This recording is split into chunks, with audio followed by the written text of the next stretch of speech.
Trade talks से अक्सर आपकी आंखें बोर हो जाती हैं, है ना? मीटिंग्स की लंबी कतारें, भारी भरकम शब्द और समझ में ना आने वाली टर्म्स। लगता है जैसे ये सब सिर्फ एक्सपर्ट्स के लिए है, आम लोगों के लिए नहीं। लेकिन अगर आप सोचते हैं कि ये सब सिर्फ कागजों तक सीमित है तो रुकिए।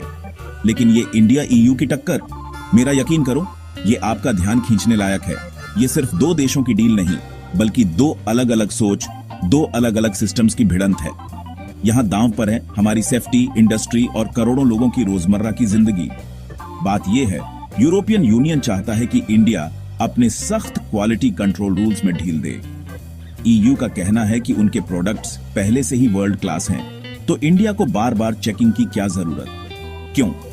ताकि ईयू की कारें, दवाइयां और गैजेट्स इंडियन मार्केट्स में आसानी से आ सकें। सोचिए, यूरोप की लग्जरी कारें, एडवांस्ड मेडिसिन और लेटेस्ट टेक्नोलॉजी बिना किसी रुकावट के भारत में बिकें। इससे यूरोपियन कंपनियों को बड़ा फायदा होगा और इंडियन कंज्यूमर्स को भी नए ऑप्शंस मिलेंगे।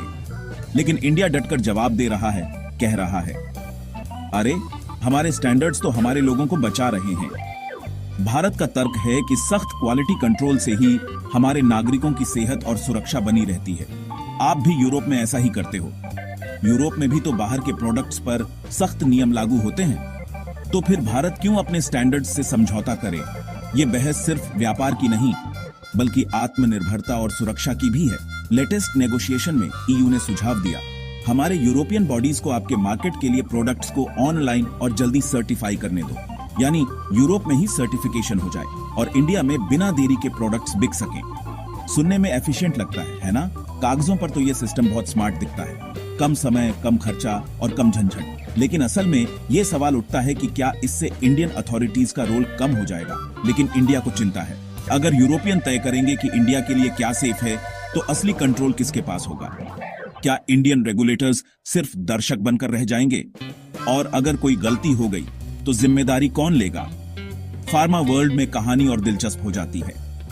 दवाइयों की बात आते ही क्वालिटी और सेफ्टी का महत्व और बढ़ जाता है। इंडियन ड्रग मेकर्स पहले से ही यूएस एफडीए के लिए कड़ी मेहनत करते हैं। हर बैच, हर फॉर्मूला, हर टेस्ट, सब कुछ इंटरनेशनल स्टैंडर्ड्स पर खरा उतरना पड़ता है। अब ईयू चाहता है कि उसकी अपनी एजेंसी हर गोली को दोबारा चेक करे, यानी एक ही दवा को दो बार अलग अलग नियमों के हिसाब से टेस्ट करना पड़ेगा। इससे न सिर्फ समय बढ़ेगा, बल्कि लागत भी दोगुनी हो सकती है। इसका मतलब है कि इंडियन कंपनीज को दो बिल्कुल अलग स्टैंडर्ड्स पूरे करने पड़ सकते हैं, जिससे एक्सपोर्ट्स और मुश्किल और महंगे हो जाएंगे। छोटे और मीडियम साइज के इंडियन मैन्युफैक्चरर्स के लिए ये एक बड़ी चुनौती बन सकती है।